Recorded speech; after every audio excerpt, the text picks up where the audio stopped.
जी अस्सलाम वालेकुम जी। ऑडिबल हूँ मैं अब? आपको आवाज़ सुनाई दे रही है मेरी आपको?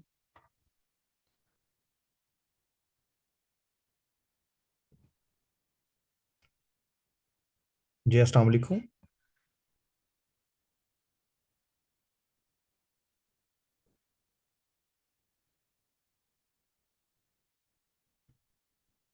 ये अब अपनी ऑडियो ज्वाइन कर लेना।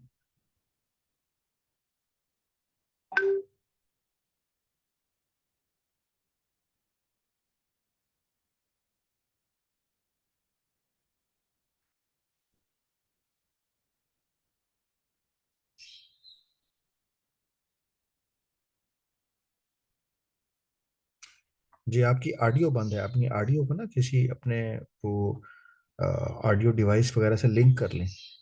को ब्लू क्या उसको कहते हैं, को हैंड फ्री वगैरह लगा लें और कनेक्ट कर लें, क्योंकि आपकी ऑडियो कनेक्टेड नहीं है।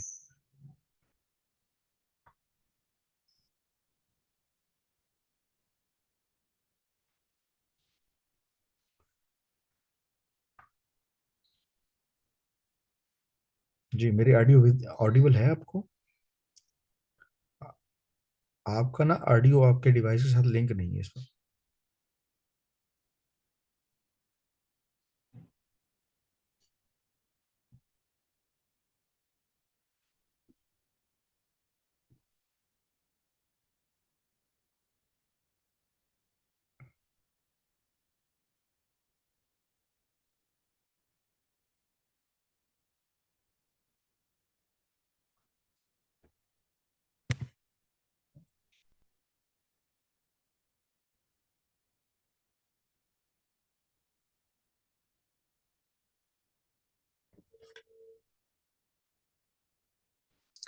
जी अस्सलाम वालेकुम।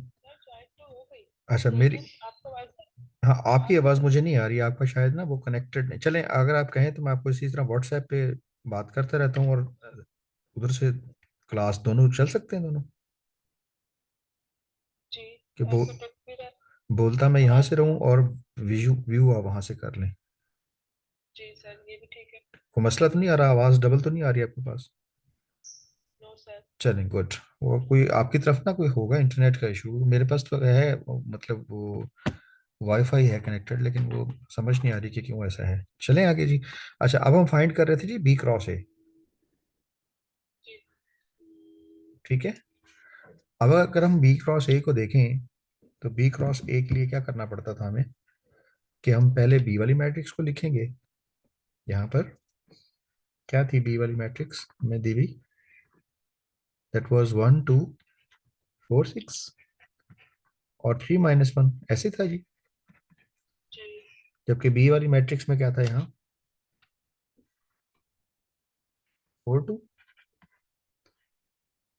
अब बी का ऑर्डर देखें क्या है जी।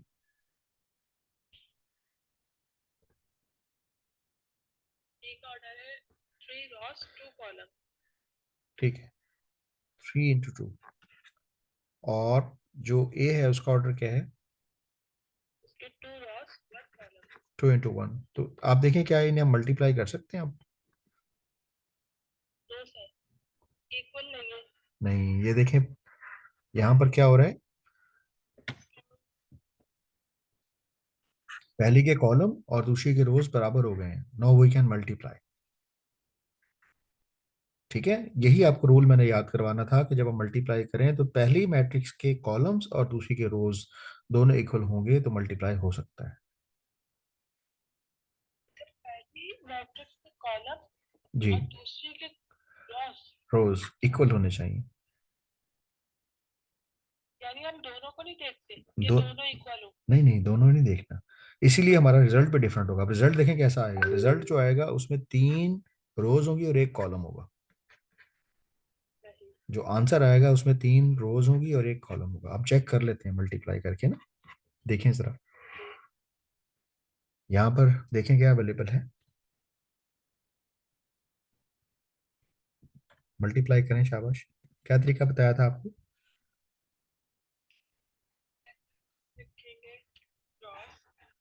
हाँ जी, पहली रो को पहले कॉलम से। ठीक है, क्या आएगा?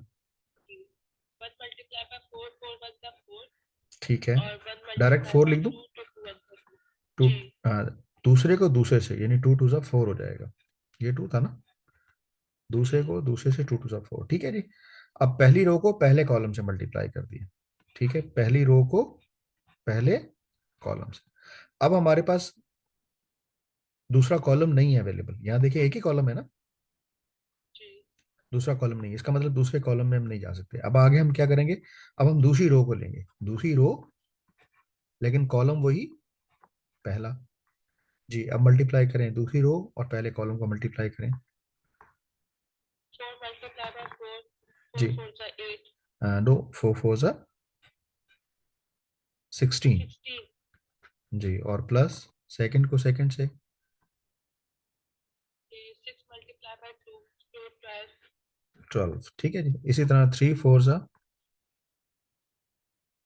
3 4 are 15, नो, 4 12, 12, एंड देन 4 2 are 8, गुड। तो आप देखें रिजल्ट क्या आ जाएगा, that will be 8, this will be 28, और ये 12 - 8 करेंगे कितना आ जाएगा,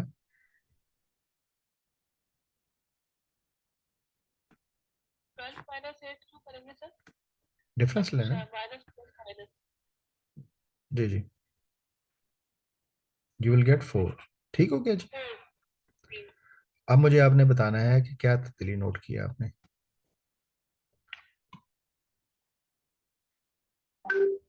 one rows और one column, two हाँ rows, three rows और one column। हाँ जी, ये देखिए जरा, वैसे ही आ गया आंसर। जी सर, 3 rows one column।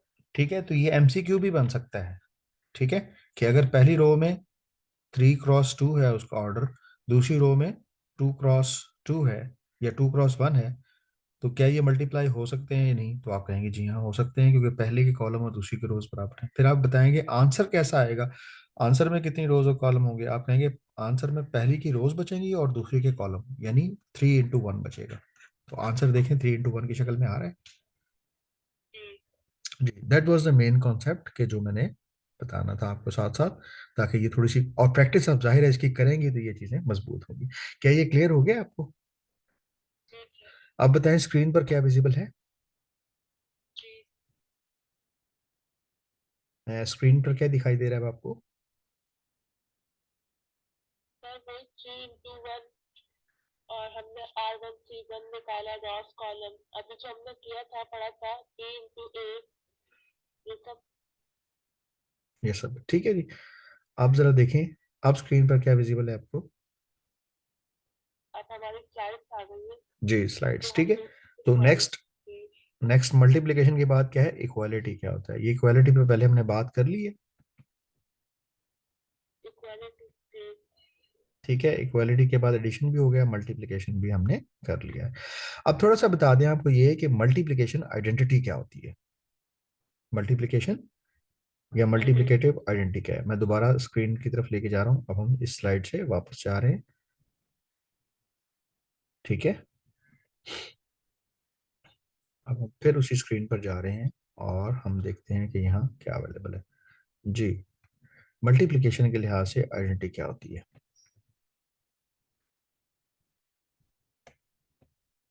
मैं आपसे शेयर करूं। अब आप फर्ज कर लें कि आपको एक मैट्रिक्स दी गई है, ये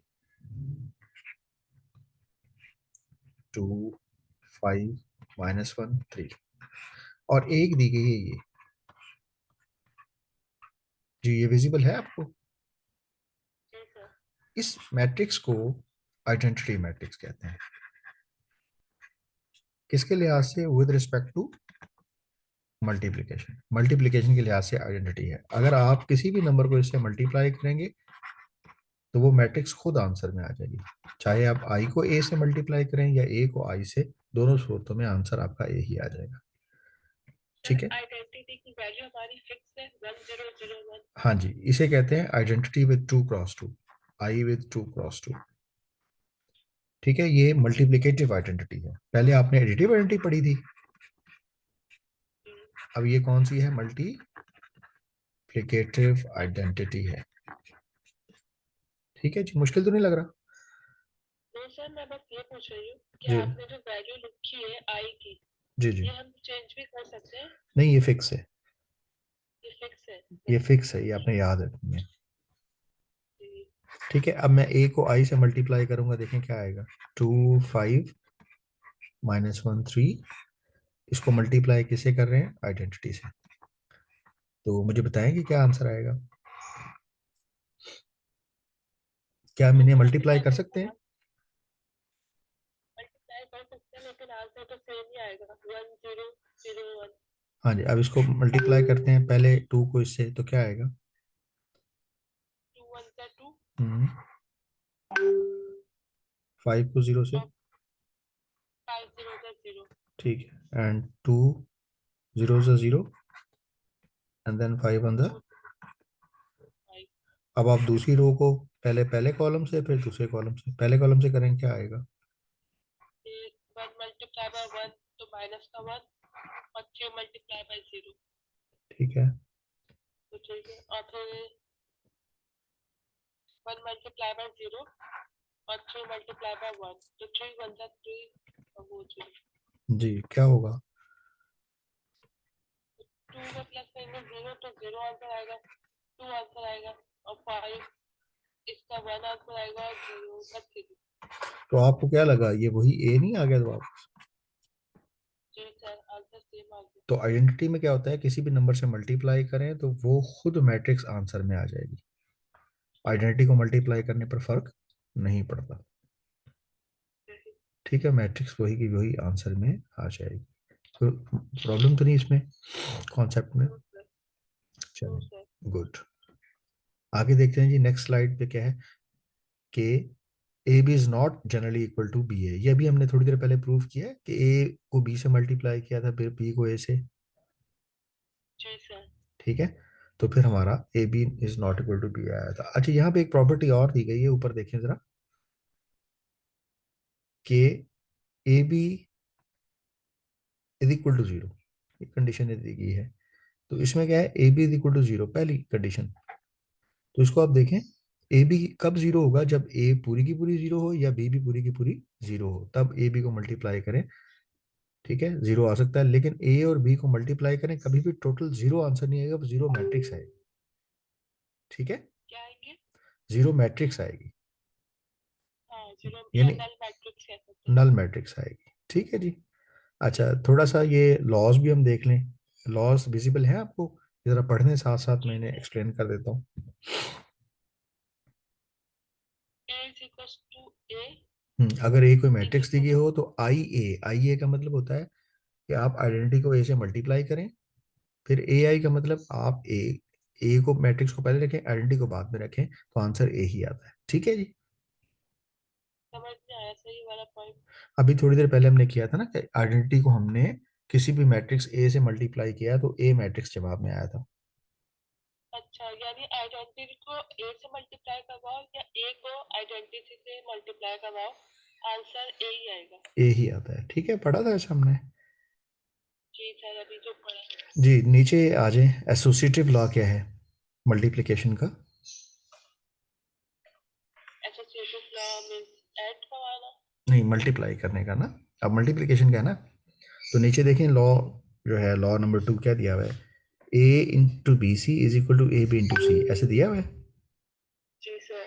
यानी इसमें चाहे आप बी को सी से मल्टीप्लाई करें, जो आंसर आता है उसे ए से मल्टीप्लाई कर लें, या ए को बी से हम्म। मल्टीप्लाई करें, फिर जो आंसर आता है उसे सी से मल्टीप्लाई करें, तो आंसर क्या रहेगा, सेम रहेगा। इसे क्या कहते हैं, एसोसिएटिव लॉ कहते हैं। क्या कहते हैं। Associative law. ठीक है, एसोसिएशन में क्या शर्त बताई थी, कितनी मैट्रिसेस का होना जरूरी है, टू। 3 का। तीन। 2 पे तीन कम्यूटेटिव मैट्रिक्स। होता है, 3 पे एसोसिएटिव लॉ होल्ड हो जाता है। ठीक है। अच्छा, यहाँ पर एक और काम हो रहा है, यहाँ पर देखें, ए बाहर लिखा है, अंदर बी और सी प्लस हो रहे हैं, फिर ए पहले ए बी से मल्टीप्लाई होगा, फिर ए सी से भी मल्टीप्लाई होगा, तो ये कौन सी प्रॉपर्टी है। First distributive law. ठीक है, इसे आप लेफ्ट डिस्ट्रीब्यूटिव लॉ भी कहते हैं, यानी लेफ्ट साइड से डिस्ट्रीब्यूट हो रहा है। सर, ये वाली की एग्जांपल दे दो, फर्स्ट या लेफ्ट डिस्ट्रीब्यूटिव। मैं दे देता हूँ। इसमें होगा ये, असल में ना पूरी हमें एग्जांपल लेके ना इसको सॉल्व करना पड़ेगा। मैं यहाँ अच्छा। आपको ना दिखा देता हूँ। ये फर्ज कर लें कि आपके पास 3 मैट्रिसेस हैं। ठीक है, एक जी मैट्रिक्स है ए, उसमें क्या है जी, let us suppose 1 1 1 1। B matrix है, उसमें एलिमेंट्स हैं 2 3 4 5। सी मैट्रिक्स में क्या एलिमेंट्स हैं जी, 5 - 3 2 1, राइट। अब आपने जी क्या करना है, वो क्या कह रहा है, ए इंटू बी इंटू सी, ठीक है। ए इंटू बी इंटू सी का मतलब ए को पहले बाहर रख लें, फिर आपने बी और सी को मल्टीप्लाई करना है। बी में क्या है, 2 3 4 5, ठीक है। जी सी में क्या है, आपको स्क्रीन पे नजर आ रहा है, सॉरी मैंने पूछा नहीं आपसे, जी सर। क्या नजर आ जी रहा सर, शो ए के अंदर 1 1 1 1 है। हाँ जी, हाँ जी। रॉस और कॉलम, और बी के अंदर 2 3 रॉस और 5 4, हाँ जी, ये देखें सॉरी 5 5 कॉलम। 2 1, ठीक है जी। अब जी ऐसा करेंगे कि आप इन्हें मल्टीप्लाई कर लेंगे, राइट। तो पहले क्या करना पड़ेगा आपको, ये बी बाहर और वाला, सी को मल्टीप्लाई। बाहर वाला वैसे रहेगा, बी और सी मल्टीप्लाई करेंगे। देखिए इन दोनों को करें तो क्या आएगा, 2 5 10, 10। और प्लस क्या आ जाएगा 6, 10 + 6 16, डायरेक्ट लिख दूं। जी सर। इसी तरह दूसरे को दूसरे से -6, और 3 को इससे +3, तो ये बच जाएगा कितना, -3, ठीक है। अब दूसरी रो को करें सर मल्टीप्लाई। 16 कैसे हो गया? टू 16, फाइव जा 10, जी, और 3 3 जा 6। अच्छा, आपने प्लस कर दिया। डायरेक्ट 10 लिख, और 6। डायरेक्ट लिख दिया है ना जी। तो, ठीक और है। फिर 4 2 जा 8 और 5 1 जा 5। 4 2 और ये 8। 3 कैसा आया? 4 5 था क्या आपने? नहीं, ये मैंने फर्स्ट रो को सेकंड कॉलम से किया ना मल्टीप्लाई। जी। देखिए ना, 2 को 3 से मल्टीप्लाई करेंगे क्या आएगा, 6। -6, और जी। फिर 3 को 1 से, 3 1 जा 3। तो आंसर आ जाएगा -3, वो मैंने यहाँ पुट कर दिया। सही है सर। अब आपने दूसरी रो को पहले कॉलम से मल्टीप्लाई करना है, सही। क्या 4 है, मल्टीप्लाई बाय 4 5 जा 20, 20। जी। और प्लस कितना होगा, 5 2 जा 10। ठीक है। ये दो स्टेप्स में कर लेते हैं आगे। फिर 5 3 जा 20। नहीं नहीं, पहले को पहले से, 3 पहले को पहले से 4 3 जा, हाँ जी 12। और फिर 4 1 जा 4। नो, दूसरे को दूसरे से ना, तो 5 1 जा 5। जी। तो ये क्या आ गया जी, 1 1 1 1, और यहाँ अंदर क्या आ जाएगा, 16 16। -3, 30 और जी। -7, ठीक है। जी। तो अब आपने इन दोनों को फिर से मल्टीप्लाई कर देना है। 1 से जी, क्या आ जाएगा, 16 1 जा 16, 13 1 जा 30, जी -3 1 जा -3, और 7 1 जा -7। जी, दूसरे में क्या आ सही। जाएगा,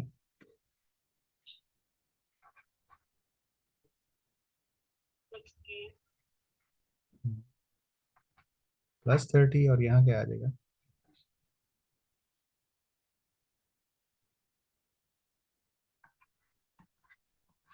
ठीक है। तो ये आपने लास्ट का स्टेप कैसे किया? ये मैंने सेकंड रो को पहले फर्स्ट कॉलम से मल्टीप्लाई किया, फिर सेकंड कॉलम से, तो रिजल्ट आया कितना, 46 46 -10 -10,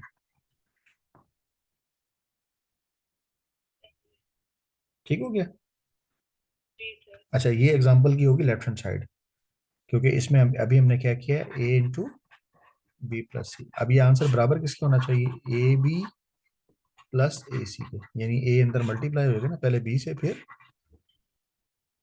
तो AC से। तो इस एग्जांपल को समझने के लिए एक आपने ये हिस्सा हल कर लिया है। अब आपने इसको हल करना है, क्या, ए बी और ए सी को, ये हो जाएगा। अब सिमिलरली पहले ए को बी से मल्टीप्लाई करना है, फिर ए को सी से, फिर दोनों को प्लस कर देना, तो इसका आंसर भी वैसे ही आएगा। जी। हो जाएगा, ये कर दूं, चलें जी देखें जरा। ए बी का मतलब 1 1 1 1, और बी हमने ऊपर कितना लिया था? ये हमने लिया है खैर, 2 अब ये हम आते हैं वापस, बी था हमारे पास 2 3 4 5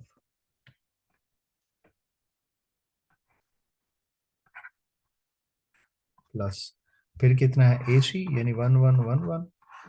सी कितना था? सी था 5 - 3 2 1। 5 - 3 2 1 ठीक है, 3 5 1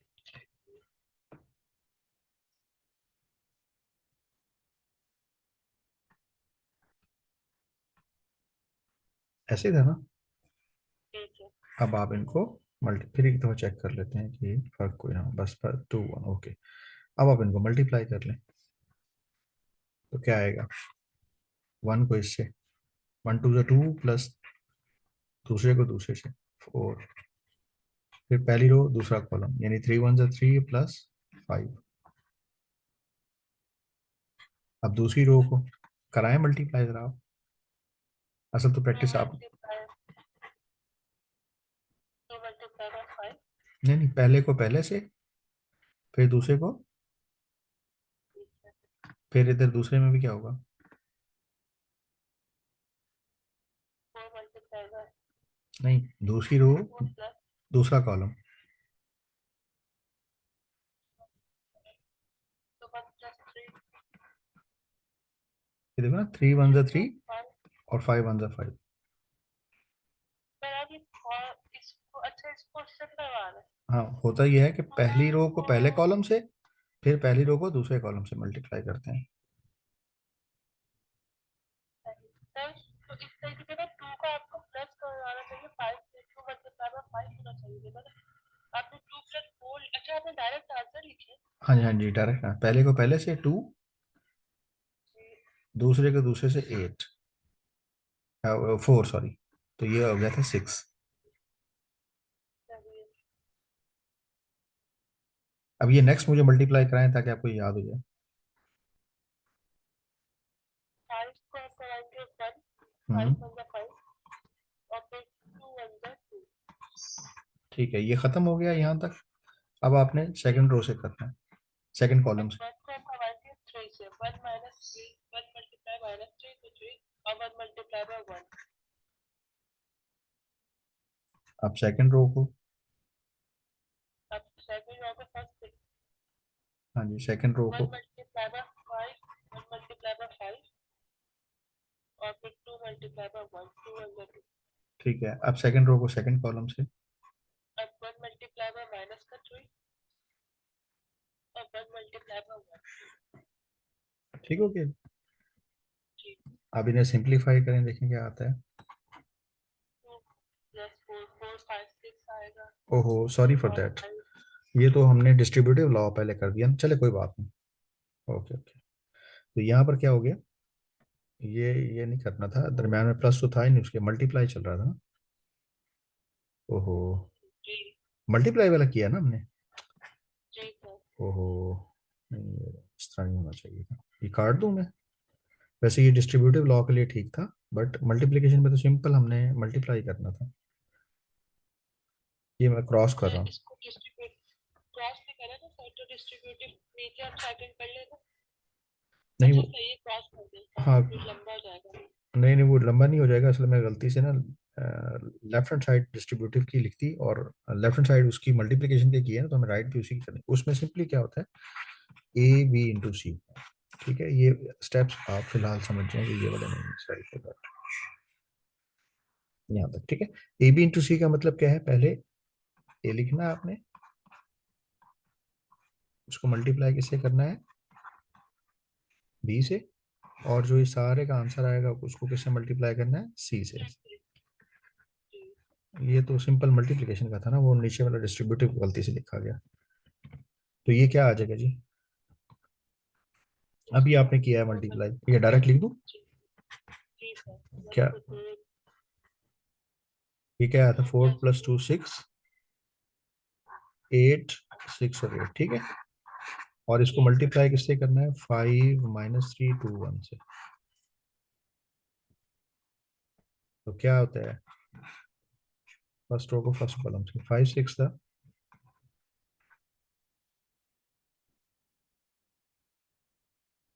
30, आगे 3 multiply by 8, तो 32। नो 16। 8 को मल्टी 3 को मल्टीप्लाई 8 से नहीं कराएंगे, नहीं नहीं, 6 इसको को इससे। मल्टीप्लाई करेंगे। 8 को 2 से, 8 2 में 16, अब 6 को 3 से, हम्म 6 3 का 18, हम्म और 8 1 का 8। हम्म। अब 6 को 3 से करवाएंगे, 6 को पहले पहले कॉलम से। फिर 6 को 5 से, 6 5 का 30, और 6 2 जा 12। हाँ 8 2 सा। पहले को पहले से 8 2 जा 12, 8 2 जा। और अब इधर 6 को 3 से कराएंगे, हम्म 18, और फिर 6 को 1 से कराएंगे, फिर 8 को 1 से कराएंगे, 8 1 का 8। तो आंसर क्या आ जाएगा? 30 plus 16 to 36, 42। ठीक है, ठीक है, तो ये ये आपका हो गया। ऑलरेडी देखें आंसर पहले क्या था ऊपर, ये देखें ये 46 minus 10, यही था ना। 46 minus 10 जी। ठीक है, ये दरमियान में ना असल में थोड़ा सा हिस्सा डिस्ट्रीब्यूटिव पर सॉल्व हो गया, ये बाद में करना है। तो जी इसमें समझाने वाली बात क्या है, आपने पूछा था ना एग्जाम्पल, तो ये हमने क्या देखा कि ए को बी सी से मल्टीप्लाई करें या ए बी को सी से मल्टीप्लाई करें, दोनों आंसर्स बराबर आते हैं। सही। ठीक है, इसे क्या कहते हैं कि ये कौन सा लॉ है, एसोसिएटिव लॉ। एसोसिएटिव लॉ, ठीक है, इक्वल होंगे लेफ्ट राइट साइड। हाँ जी। और डिस्ट्रीब्यूटिव में क्या होगा तब्दीली, उसमें ये होगा कि ए बाहर रख के पहले आप बी और सी को प्लस कर देंगे। सही। ये बराबर किसको होगा, ए इंटू बी प्लस ए इंटू सी। इसे कहते हैं कि ये डिस्ट्रीब्यूटिव लॉ है। सही। यानी अब इसमें भी बराबर होते हैं आंसर, तो इसमें डिफरेंस हो जाएगा ना जी, डिस्ट्रीब्यूटिव में। डिस्ट्रीब्यूटिव में डिस्ट्रीब्यूटिव ये में वाली जो लेफ्ट। आंसर, जी जी, क्वेश्चन करें, क्या करना है आपने? मैं पूछ रही थी डिस्ट्रीब्यूटिव का जो आंसर होगा वो डिफरेंट होगा ना, हाँ जी, सेम नहीं होगा। डिस्ट्रीब्यूटिव का आंसर इससे ऊपर वाले से डिफरेंट होगा, लेकिन जी डिस्ट्रीब्यूटिव में लेफ्ट हैंड साइड और राइट हैंड साइड दोनों बराबर होंगे। सही। ठीक है, हो जाएगा अब ये। सही है। आगे बढ़े। जी सर। जी, तो स्क्रीन पर दोबारा जाते हैं। तो आगे यहाँ पर ना उसने फिर वही बात यहाँ पे की हुई है, generally A B is not equal to B A. ठीक है, ये हमने ऑलरेडी कर लिया है। जी अच्छा, अगली चीज क्या है, ट्रांसपोज क्या होता है? ट्रांसपोज पता नहीं। अच्छा चले, मैं ये कर देता हूँ, ट्रांसपोज दिखा देता हूँ कि ट्रांसपोज क्या होता है। ट्रांस आपके जहन में क्या आता है ट्रांसपोज से, जब हम बोलते हैं लफ्ज ट्रांसपोज, तो क्या मतलब है इसका? मतलब कि एक चीज को साइन करना दूसरी तरफ कहीं हाँ, ट्रांस का मतलब ट्रांसफर होता है कर। चेंज कर देना। जी ठीक है, जब हम किसी मैट्रिक्स का ट्रांसपोज लेते हैं तो इस तरह से हमने उसके ऊपर टी लिख देते हैं। ठीक है, अब इस ट्री का मतलब क्या होता है, इसका मतलब होता है पोज बदल देना इसका। ये देखें, ये जो रो है इसको कॉलम बना दें, दूसरी रो को दूसरा कॉलम बना दें। ठीक है, तो इसे कहते जी। हैं ट्रांसपोज। क्या कहते हैं? ट्रांसपोज यानी रॉस को कॉलम में लिखना और कॉलम को रॉस में, जी जी इसे जी, ट्रांसपोज कहते जी बिल्कुल। हैं। अच्छा, अब बाज़ का तो होता है कि कोई मैट्रिक्स ऐसी दी गई होती है,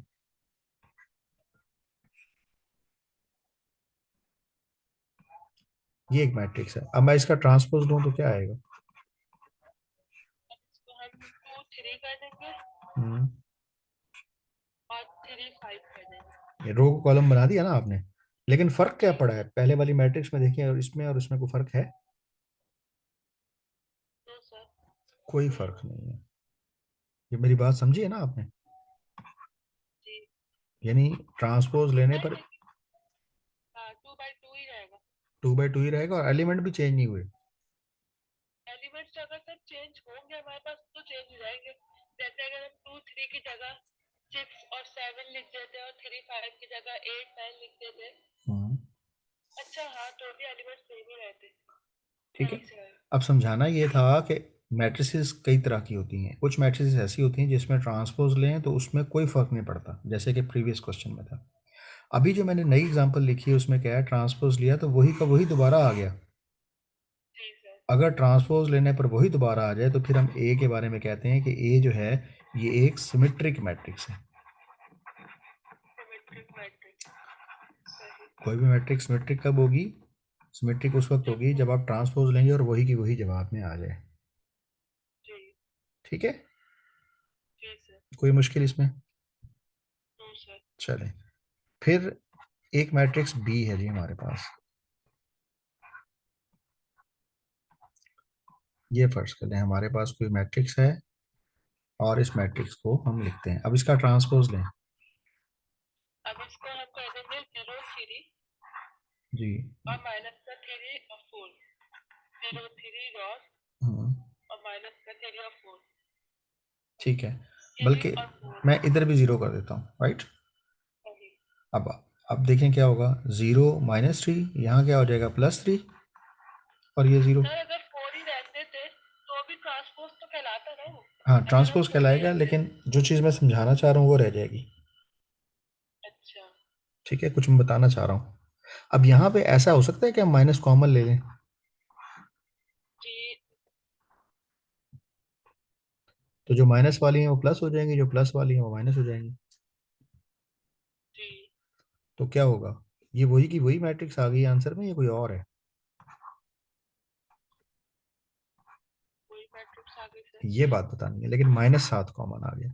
तो ऐसी मैट्रिक्स इसमें ट्रांसपोज लें, सेम मैट्रिक्स आ जाए लेकिन माइनस कॉमन आ जाए, तो फिर इसके बारे में हम कहते हैं कि ये स्क्यू सिमेट्रिक है। सर तो हमने माइनस कॉमन क्यों लिया, कैसे लिया? ठीक है, माइनस कॉमन सेम बनाने के लिए किया ना, कि जो ये थी वैसी बनाने के लिए किया।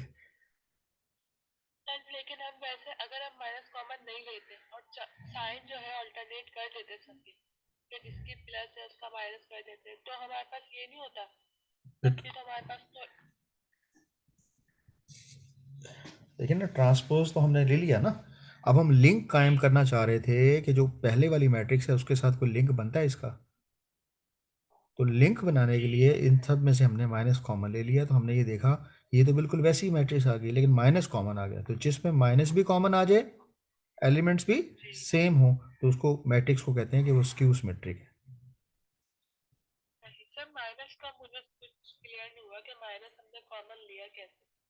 माइनस पे डिवाइड कर दिया ना, माइनस बाहर लिख के अंदर सबको माइनस पे डिवाइड कर दिया। इसको माइनस पे डिवाइड करेंगे, जीरो रह गया।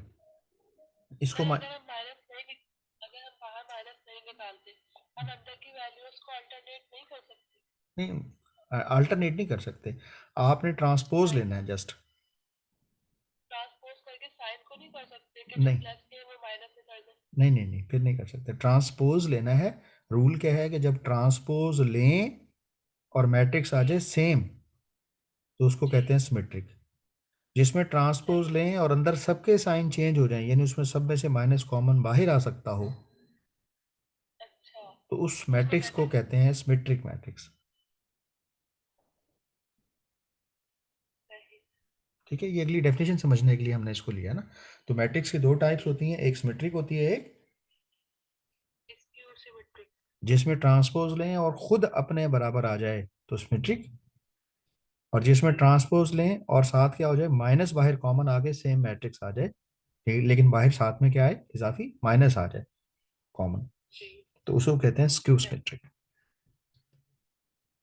ठीक है, ये थोड़ी सी डेफिनेशंस हैं, जरा याद रखनी है आपने, ये कहीं आ सकती हैं जी। एग्जाम्स के अंदर, क्विज वगैरह के अंदर ना ये पूछ ली जाती हैं। अच्छा, types of symmetric, types of matrix. हाँ जी। ठीक है जी, ये नेक्स्ट दिए हुए रूल्स। जी। प्रॉपर्टीज, प्रॉपर्टीज क्या होती हैं कि अगर दो मैट्रिसेस प्लस हो रही हो, पहली का अलग ट्रांसपोज हो, दूसरी का अलग ट्रांसपोज। ले सकते हैं। ठीक है, यानी पहली दो को पहले प्लस कर लें, बाद में ट्रांसपोज ले लें। जी। ठीक है और ना। उसको पहले।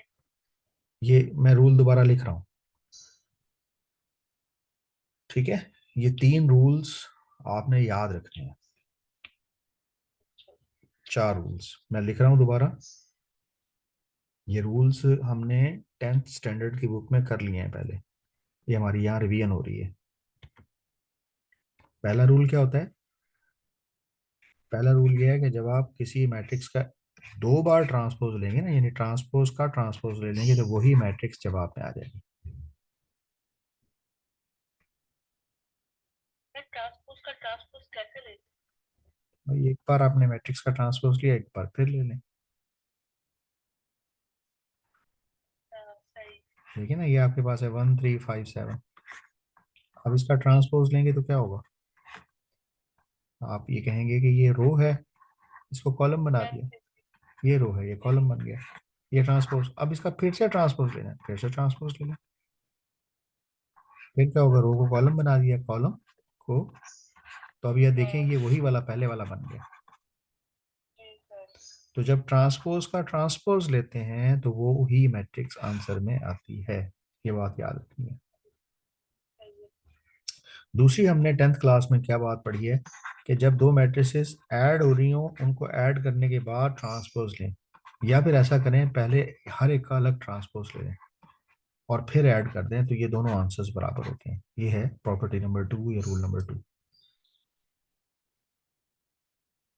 सही। पहले ट्रांसपोज को प्लस करवा दें और फिर उसके बाद एक एक को ट्रांसपोज करें। हाँ, यानी दोनों मैट्रिसेस को ऐड करके ट्रांसपोज ले लें, या दोनों का अलग अलग ट्रांसपोज लेके दोनों को बाद में ऐड कर दें, तब भी आंसर क्या होंगे? बराबर होंगे। ठीक है। तीसरा रूल क्या होता है?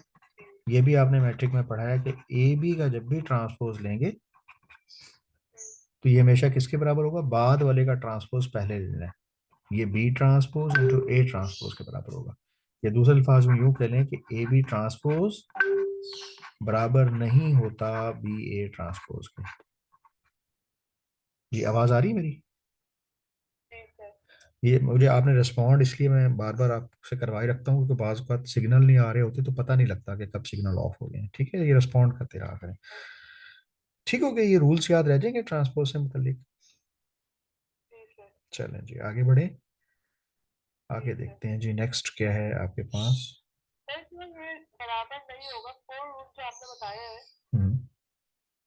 ये क्यों नहीं बराबर हो सकते? ये बराबर अभी जैसे हमने पढ़ा था 0 1 वो बराबर नहीं था ए हाँ, बी और बी ए वाला? हाँ, ए बी ए और बी ए तो दोनों बराबर नहीं आए थे ना। इसी तरह ए बी का ट्रांसपोज और बी ए का ट्रांसपोज भी दोनों बराबर नहीं होते, ए बी और बी ए भी बराबर नहीं होते। अच्छा सही। समझ गई सर। ठीक है, कोई बात नहीं, अगर कोई चीज़ रह जाए ना तो आपने फिर भी परेशान नहीं होना, क्वेश्चन दोबारा पूछ लेंगे, कोई हम उस पर जो है वो कर लेंगे बात। तो ये सिमेट्रिक मैट्रिक्स समझ आ गई आपको? ठीक है। ठीक है, ये एक एग्जांपल इसकी दी गई है। ये जनरल इक्वेशंस भी इनकी वही जो भी पढ़ी हमने। तो यहाँ तक किसी किस्म का कोई इशू हो तो आप दोबारा, अगर ये कॉल कट जाए तो परेशान नहीं होना, मैं आपको लिंक दोबारा सेंड कर दूंगा। ठीक है। आगे है जी सिस्टम ऑफ लीनियर इक्वेशंस। तक तो नहीं गई? चलो ठीक है। No sir. चले, सिस्टम ऑफ लीनियर इक्वेशंस क्या होती हैं? तीनों क्वेश्चन में दो होते हैं जिसमें इनके ग्राफ के अंदर जो है एक लाइन होती है। हाँ चलो, जिनकी हम स्ट्रेट लाइन बन सकती हो उसको लीनियर इक्वेशन कहते हैं। ठीक है, जिसकी स्ट्रेट ठीक है। लाइन बन सकती है उसको क्या कहते हैं? Linear equation. इक्वेशन। ठीक है, और जिसमें इसमें एक और निशानी क्या होती है कि इसमें जो वेरिएबल्स होंगे उसमें उनकी पावर क्या होगी? 1 होगी। वेरिएबल्स की पावर क्या होगी? वन होगी। अच्छा, जब इनको आपको 2 इक्वेशंस दी गई हो, आपके सामने कोई मसला आ जाए, प्रॉब्लम आ जाए,